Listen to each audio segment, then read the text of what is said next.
وبلغنا رسوله النبي الكريم الأمين ونحن على ذلك لمن الشاهدين والشاكرين والحمد لله رب العالمين۔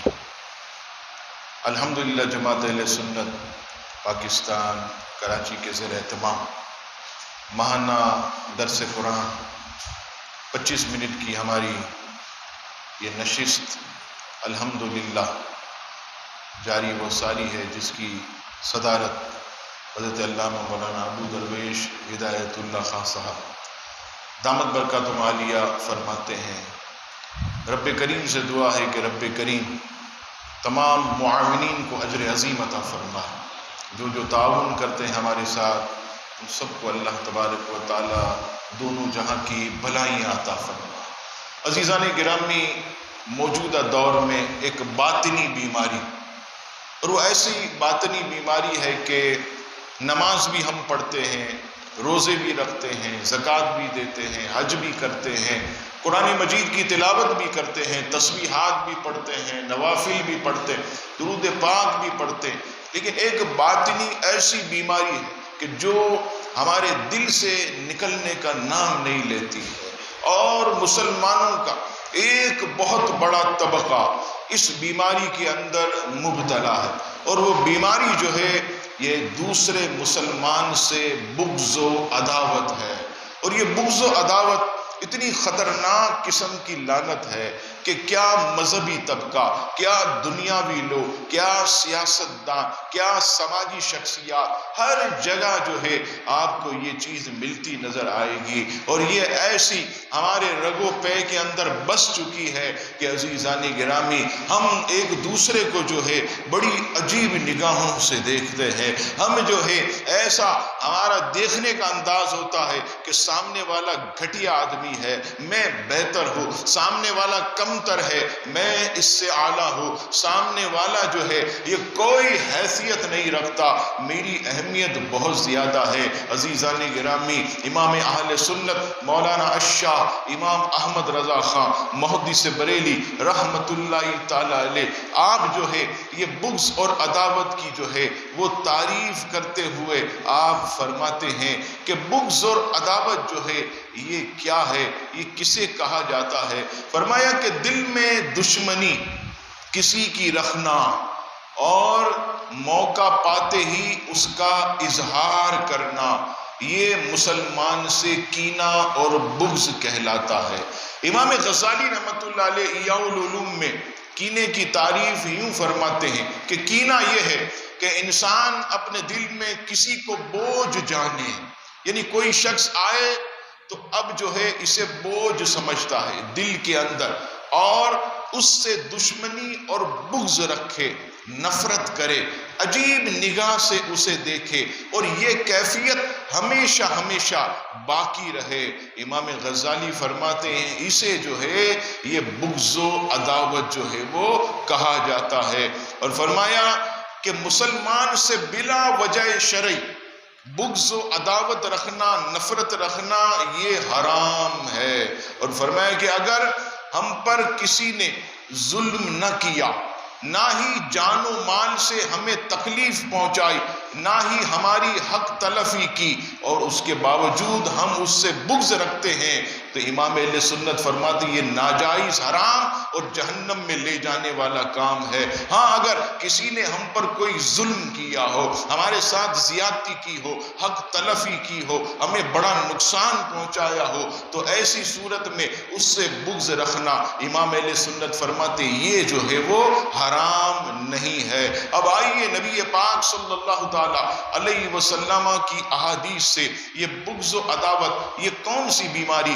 حضور علیہ السلام فرماتے ہیں یہ پچھلی امتوں میں ہوتی تھی، پچھلی امتیں اسی وجہ سے تباہ ہو گئی، برباد ہو گئی، وہ ایک دوسرے سے نفرت کیا کرتی، ایک دوسرے کا بغض جو ہے یہ دلوں کے اندر جمع کے رکھتی۔ چنانچہ امام طبرانی معجم اوسط میں حدیث پاک نقل فرماتے ہیں، حدیث نمبر 9060، رسول اللہ صلی اللہ تعالی علیہ وسلم نے ارشاد فرمایا ان قریب میری امت کو پچھلی امتوں کی طرح ایک بیماری لاحق ہوگی۔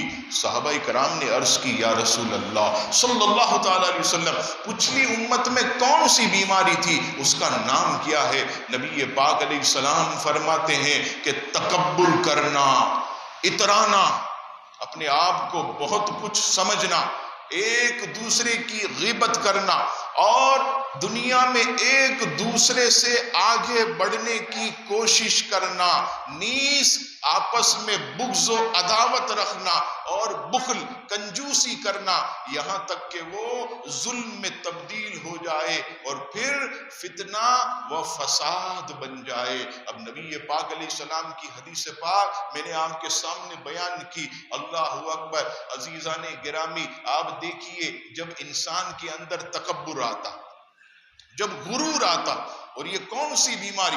مفسرین فرماتے ہیں کہ شیطان اسی بیماری کی وجہ سے ہلاک ہوا، ورنہ عبادتیں کوئی کم نہ تھی اس کے پاس، ڈھیروں عبادتیں، یعنی لاکھوں کروڑوں انسان بھی مل جائیں، اس کی عبادتیں ایک طرف اور ان کی عبادتیں ایک طرف۔ لیکن جب اس نے تکبر کیا، سب سے پہلے حضرت آدم علیہ السلام سے اس نے حسد رکھا اور کہنے لگا میں اسے سجدہ کروں، ارے میں اس سے بہتر ہوں۔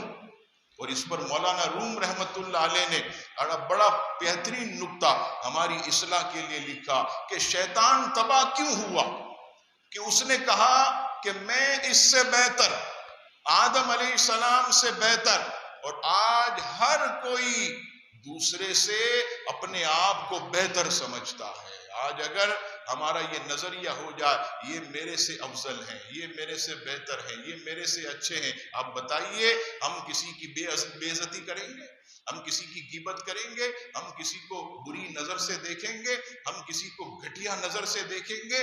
یہ ہمارے اندر کا تکبر، ہمارے اندر جو یہ چیز ہے کہ میں اچھا، میری بڑی اہمیت، میری بڑی جو ہے وہ وقت ہے، اس چیز نے جو ہے آج اس امت کو تباہ و برباد کر دیا۔ عزیزان گرامی، اگر ہم اس تکبر و بغض اور عداوت، حسد، نفرت اس کو دل سے نکال دیں تو ہمارا دل جو ہے یہ اللہ کے نور کا آب گینا بن جائے گا۔ اور یہ یاد رکھیے گا، ہم نمازیں پڑھتے، روزے رکھتے، زکوٰۃ دیتے، تسبیحات کرتے، قرآن کی تلاوت، درود پاک، لیکن اللہ کا نور ہمارے اندر داخل نہیں ہوگا، اس لیے کہ مسلمانوں کے بغض نے ہمارے دل کو گندا کر دیا۔ دیکھ لیں مثال کیسے، ایک جگہ گندا پانی پڑا ہوا، اس کے اندر صاف پانی آپ ڈالتے رہیے، آپ تو ڈال رہے ہیں صاف پانی لیکن وہ اور گندگی بڑھ رہی اور بڑھ رہی۔ اس کے لیے کیا ہوگا؟ اس گندگی کو پہلے صاف کیا جائے، اسے ستھرا کر کے پھر جب صاف پانی ڈالیں گے تو وہ بہترین قسم کا شفاف پانی نظر آئے گا۔ یہی حال مسلمان کے دل کا ہے، ہمارے اندر مسلمانوں کے بغض کی غلاظت ہے۔ ہم نمازیں جتنی پڑھ لے، ہم جتنا مذہبی حلیہ اپنا لے، ہم کتنی ہی محفلوں میں چلے جائیں، ہم جو ہے کہاں کہاں جا کر جو ہے وہ شرکتیں کریں، لیکن جب تک ہمارے دل کے اندر کسی مسلمان کا بغض ہے، عداوت ہے، تو کبھی بھی روحانیت اس کے اندر داخل نہیں ہوگی۔ اور میں نہیں کہتا، اٹھائیے طبرانی معجم اوسط، جناب رسول اللہ صلی اللہ تعالی علیہ وسلم ارشاد فرماتے ہیں کہ بے شک چغل خوری اور کینہ پروری یہ جہنم میں ہیں، یہ دونوں کسی مسلمان کے دل میں جمع نہیں ہو سکتے۔ یعنی اللہ کے حبیب نے تو انہیں مسلمانوں کی فہرست سے ہی نکال دیا کہ مسلمان کے دل میں کبھی کینہ نہیں ہوگا، یا وہ مومن ہوگا یا اس کا دل صاف ہوگا، یا وہ مومن ہوگا یا چغل خور نہیں ہوگا۔ لیکن آج آپ دیکھیے ہر جگہ پر یہ بیماری جو ہے کتنی خطرناک ہمارے دل میں آ گئی، اور اس کا وبال کتنا خطرناک۔ حضرت سیدنا عبداللہ ابن عباس رضی اللہ تعالی عنہما مکۃ المکرمہ میں موجود تھے، آپ کے پاس ایک وفد آیا، یوں سمجھ لیں حج بیت اللہ کے لیے ایک نکلا ہوا قافلہ جو مکۃ المکرمہ میں اترا۔ حضرت عبداللہ ابن عباس رضی اللہ تعالی عنہما کو دیکھ کر وہ قافلہ آپ کے پاس آتا ہے اور کہتا ہے علی جا ایک مسئلہ بیان کرنا. حضرت عبداللہ ابن عباس نے فرمایا پوچھو. کہنے لگے حضور ہم جو ہے فلاں فلاں مقام سے ایک قافلے کی صورت میں حج کے لیے نکلے, تو ہمارے قافلے کے اندر ایک ساتھی راستے میں اس کا انتقال ہو گیا. اب جب اس کا انتقال ہوا ہم نے سوچا کہ اس کی لاش کو لے کر کہاں پھریں گے, راستے میں ہی کہیں قبر کھود کر اسے دفن کر دیتے. علی جا جب ہم نے پہلی قبر کھودی تو اس کے اندر جو ہے کالے خطرناک سانپ ایسے منہ کھول کر, ہم نے کہا نہیں ہم اپنے ساتھی کو اس قبر کے اندر نہیں ڈالیں گے, اتنے خطرناک سانپ منہ کھول کر کھڑے ہیں. ہم نے آگے جا کر دوسری قبر کھودی, علی جا وہاں بھی وہی کالے سانپ منہ کھول. ہم نے کہا اس میں بھی نہیں ڈالیں گے, اور آگے لے گئے. پھر ایک قبر کھودی, اس کے اندر بھی کالے سانپ منہ کھول کے.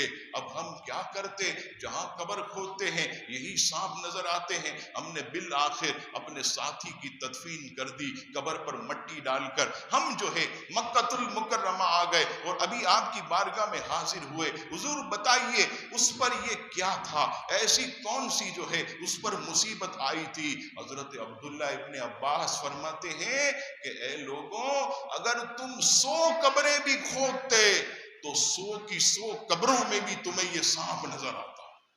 تو حضور یہ کیا تھا؟ ابن عباس فرماتے ہیں یہ سانپ اس شخص کا مسلمان کے ساتھ بغض و کینہ تھا کہ جو اسے قیامت تک عذاب دیتا رہے.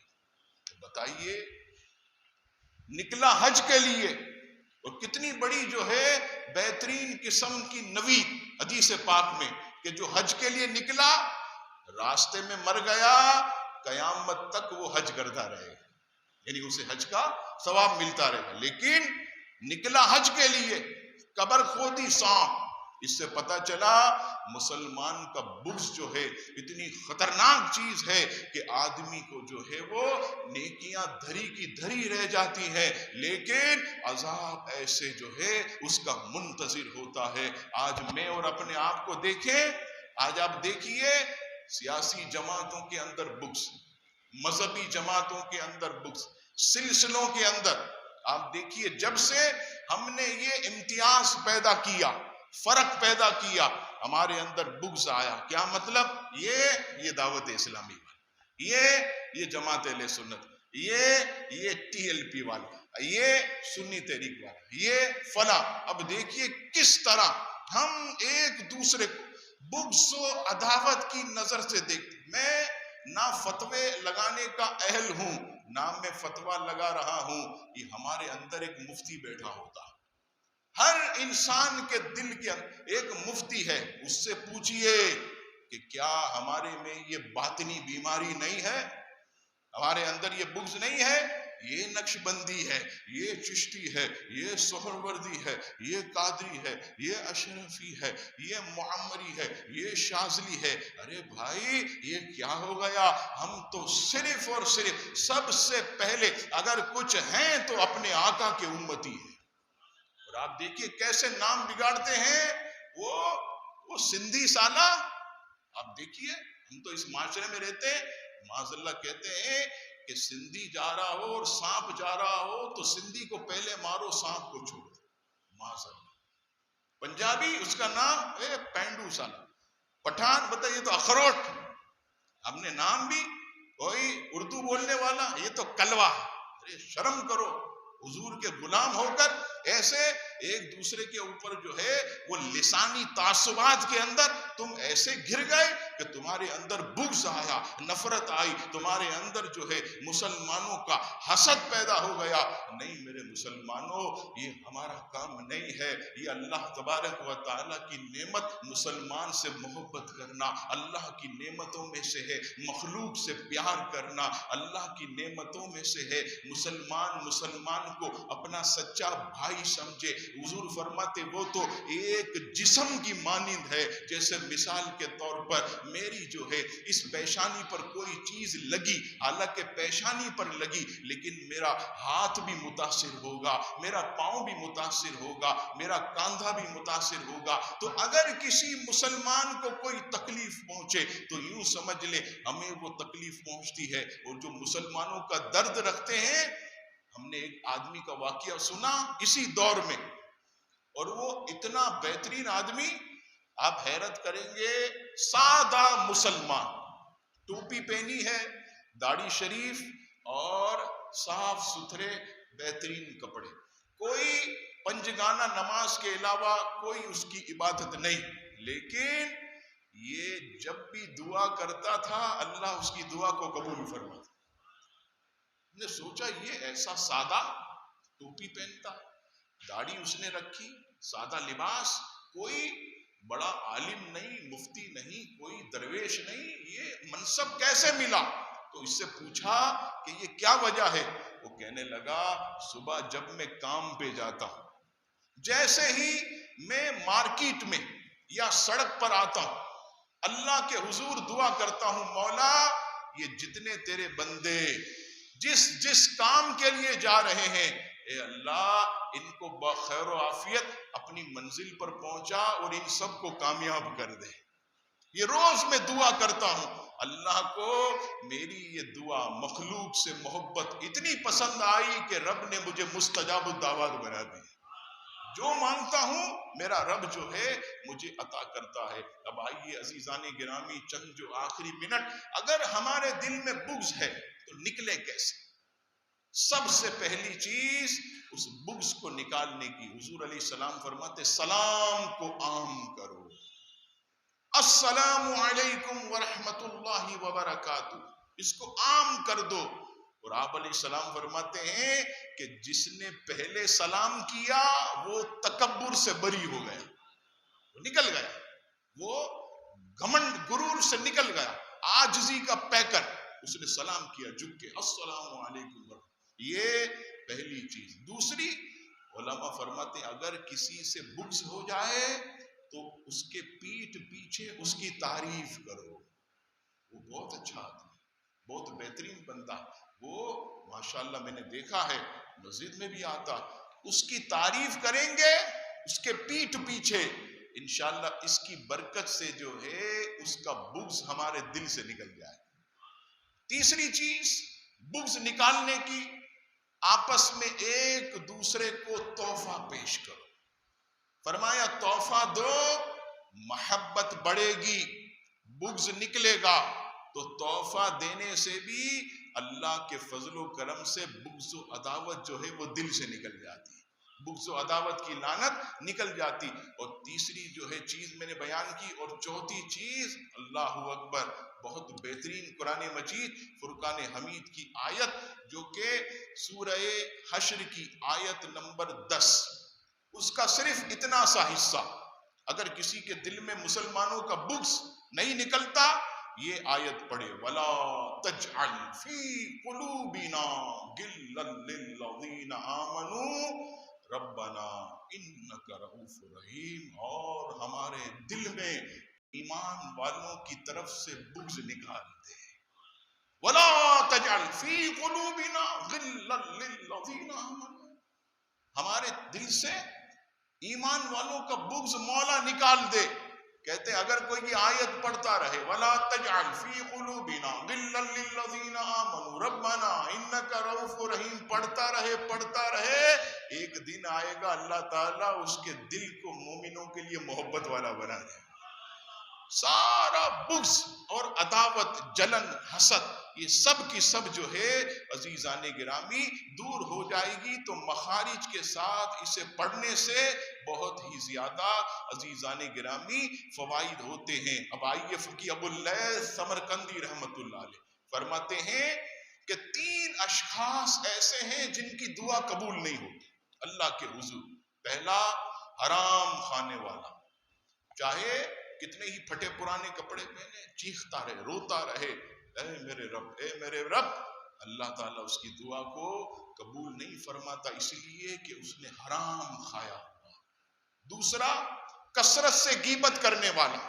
اب دیکھیے جگہ جگہ ہم نے غیبت چوک قائم کیے، جہاں 4-5 بیٹھتے ہیں وہاں کسی نہ کسی کی شلوار اتارتے ہیں، کسی نہ کسی کی عزت اتارتے ہیں، کسی نہ کسی کی، ایک آدمی کو پکڑ لیں ٹارگٹ تو پوری مجلس کا یوں سمجھ لیے عنوان ہمارا وہی ہوتا ہے کہ آج اس کو جو ہے وہ ایسا ذلیل کرنا ہے کہ آئندہ جو ہے اس کی عزت ہی نہ رہے۔ تو فرمایا یہ جو غیبت کرنے والی جماعت ہے ان کی بھی دعا اللہ کے حضور قبول نہیں ہوتی، مقبول نہیں۔ اور تیسرا آدمی فرمایا جو مسلمانوں سے بغض و حسد رکھے اس کی بھی دعا اللہ تعالیٰ قبول نہیں فرماتا۔ میں بھی غور کروں، آپ بھی غور کریں کہ ہمارے دل میں کہیں کسی مسلمان کا بغض تو نہیں، کوئی نفرت تو نہیں ہے، کہیں ایسا تو نہیں کہ میں اپنے آپ کو اچھا سامنے والے کو گھٹیا سمجھ رہا ہوں، میں اپنے آپ کو بہتر سامنے والے کو ادنا سمجھ رہا ہوں۔ اگر یہ چیز ہے میرے مسلمانوں اس کو نکال دو، ورنہ یاد رکھیے گا کہ یہ ایسی چیز ہے کہ جو آدمی کو ہلاکت کی طرف لے جاتی ہے۔ امام غزالی کیمیائے سعادت میں فرماتے ہیں کہ غصے سے کینہ پیدا ہوتا، جس کے اندر بہت غصہ ہوتا، امام غزالی فرماتے ہیں غصے سے کینہ پیدا ہوتا ہے، اور کینے سے 8 ہلاکت خیز چیزیں جنم لیتی۔ اور وہ کون کون سی؟ فرماتے ہیں ایک یہ ہے کہ جب آدمی کسی کے کینے اور حسد میں آتا پھر وہ خوش نظر نہیں آتا، وہ غمگین ہی رہتا، غمگین رہے گا۔ اب دیکھیے گا بغض و حسد رکھنے والا، اس کے چہرے پہ آپ کو خوشی نظر نہیں آئے گی، ہمیشہ ماتھے پر بل نظر آئے۔ دوسری چیز فرمایا کہ وہ شماتت، شماتت کیا کہ اگر کسی پر مصیبت آئے تو ہم کہیں اچھا ہے، سالہ اسی لائق تھا اسی لائق، اچھا پتہ چلے گا، گرا ہے نا ہڈی ٹوٹی ہے، پتہ چلے گا بستر میں رہے گا ایک نہیں، یہ شماتت کی بیماری، ہلاک کرنے، امام غزالی فرماتے یہ پیدا ہوتی۔ تیسری چیز غیبت، جھوٹ، فحش اور لوگوں کے راز کو آشکار کرنے کی بیماری پیدا ہوتی اسی بغض کی وجہ سے۔ چوتھی چیز فرماتے ہیں کہ اگر کوئی شخص بغض و عداوت رکھے گا تو سامنے والے کے سلام کا بھی جواب نہیں دے گا۔ پانچویں چیز کہ اگر کسی کے اندر بغض عداوت آئے تو وہ پھر زبان دراز بھی بن جاتا، زبان کینچی سے بھی تیز ہے وہ چلنے لگتی۔ اور اگر کسی کے اندر بغض آئے، امام غزالی فرماتے پھر وہ لوگوں کا مذاق اڑاتا رہتا ہے، ہر کسی کا مذاق اڑائے گا، اس کا اس کا، اس کے دل کے اندر ایسی چیز پیدا ہوتی۔ اور آخری فرماتے ہیں کہ جو بغض و عداوت میں مبتلا ہوتا ہے وہ صلہ رحمی کی دولت سے محروم ہو جاتا ہے، اس کے دل کے اندر رحم نہیں رہتا، اس کا دل پتھر کی طرح سخت ہو جاتا ہے، اور لوگوں کی تکلیفیں پریشانیاں اس پر اسے کوئی لینا دینا نہیں ہوتا، دکھ افسوس نہیں ہوتا، بلکہ وہ معاذ اللہ بالکل بے رحم ہو جاتا ہے، اس کا دل جو ہے سینہ یہ پتھر کی طرح سخت ہو جاتا ہے۔ میرے مسلمانوں بس یہ پیغام میں نے آپ کو دینا تھا کہ یہ ایسا خطرناک مرض ہے کہ شب برات کی جو فضیلت میں احادیث ہیں اس میں بھی فرمایا گیا کہ شب برات میں اللہ کی رحمت ہر طرف برستی ہے اور ندا ہوتی ہے، کون ہے بخشش کا طلبگار، کون ہے جسے ہم صحت عطا کریں، کون مصیبت زدہ اسے چھٹکارا دیا جائے۔ ایسے موقع پر بھی مسلمانوں سے بغض رکھنے والا نہیں بخشا جاتا، اس رات بھی اس کی بخشش نہیں ہوتی، اس رات بھی اس کی نجات نہیں ہوتی، اس لیے کہ اس کے دل کے اندر مسلمان کا بغض ہے۔ آج میں بھی غور کروں، آپ بھی غور کریں کہ ہمارے دل مسلمانوں کے بغض سے کتنے لبریز ہیں۔ کسی کا آگے بڑھنا، کسی کا ترقی کرنا ہم نہیں دیکھ سکتے، کسی کا شاندار مکان ہمیں اچھا نہیں لگتا، کسی کی چلتی ہوئی دکان ہمیں اچھی نہیں لگتی، ہمارے رشتہ داروں میں کوئی غریب تھا اللہ نے آج اسے نوازا، ہم برداشت نہیں نہیں کر سکتے. ہمارے ساتھ بیٹھنے والا آج بڑے مرتبے پر پہنچ گیا, ہمیں برداشت نہیں ہے. فلاں کی عزت کو دیکھ کر ہم جلتے ہیں, فلاں کے مال کو دیکھ کر ہم جلتے ہیں, فلاں کی حسن کو دیکھ کر ہم جلتے ہیں, فلاں کی شہرت کو دیکھ کر ہم جلتے ہیں. اور آج یہ حال ہو گیا کہ اسی بغض و عداوت کی آگ میں جل جل کر آج ہم بالکل خاکستر ہو گئے, آج ہم خاک کی طرح بکھر گئے. اگر ہم یہ چاہتے ہیں کہ ہمارا دل ایمان سے لبریز ہو تو مسلمانوں کا بغض ہمارے دل سے نکلنا ہوگا. ان قریب الحمدللہ یہ خوش نصیبی ہم سب کی کہ اللہ کا مہمان ماہ رمضان آنے والا, اور ایسا ماہ مقدس خدا کی قسم کہ جو اللہ کی طرف سے مہمان بن کر اس کے بندوں کی طرف اسے فیض دینے کے لیے آتا. یہ کمال دیکھیے کہ ماہ رمضان جو ہے اللہ کا مہمان بن کر, اللہ کے مہمان کی تو میزبان خدمت کرتا. دنیا کے اندر آپ دیکھیے کہ کہیں بھی ایسا تھوڑی ہے کہ مہمان آئے گا تو اتنا سارا 4-5 دن کا کھانا پینا تھیلوں میں لے کر آئے گا کہ میں یہاں رکوں گا تو مل کر کھائیں گے. نہیں, کیا بولے گا آپ سے, ارے مجھے یہ کھانا پکا کر کھلا, یہ کھلا, وہ کھلا. ہم خدمت کرتے, لیکن یہ کیسا مہمان ہے, اللہ کی طرف سے آتا ہے رحمتیں لے کر اور ہمیں بخشوا کر چلا جاتا ہے, بخشش کے پروانے تقسیم کر کے یہ چلا جاتا. اور حضرت عائشہ صدیقہ فرماتی ہیں کہ جب ماہ شعبان کی آخری راتیں آتی تو سرکار کریم علیہ السلام فرماتے ہیں, اے عائشہ رضی اللہ تعالیٰ عنہ, اب میرے بستر کو لپیٹ دو. یا رسول اللہ صلی اللہ علیہ وسلم, آپ اب سوئیں گے نہیں؟ اللہ کے محبوب علیہ السلام فرماتے, عائشہ اب کیا سونا, اب تو اللہ کا مہمان ماہ رمضان آ رہا ہے, وہ اس طرح لوٹے کہ ہم سے راضی ہو کر کے جائے. حضور علیہ السلام صحابہ کرام شعبان میں ساری زکوٰۃ دیتے, جس کا دینا ہے دے دیتے, جس سے لینا ہے لے لیتے, غریبوں کو بانٹ دیتے. سب کچھ کرنے کے بعد جیسے ہی ماہ رمضان کا چاند نظر آتا, اللہ کے گھر سے ایسا رشتہ جوڑتے کہ ماہ رمضان کے بعد پھر وہ مسجد سے نکلا کرتے. ایک مہینے کے اعتکاف صحابہ کرام سے ثابت ہیں اس ماہ مقدس کی برکات لینے کے لیے.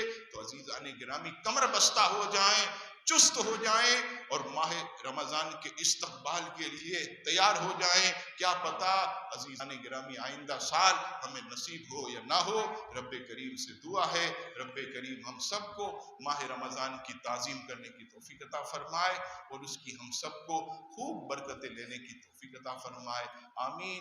وما علینا الا البلاغ المبین. ایک اعلان سماعت فرمائے. حضرت سید داؤد شاہ بخاری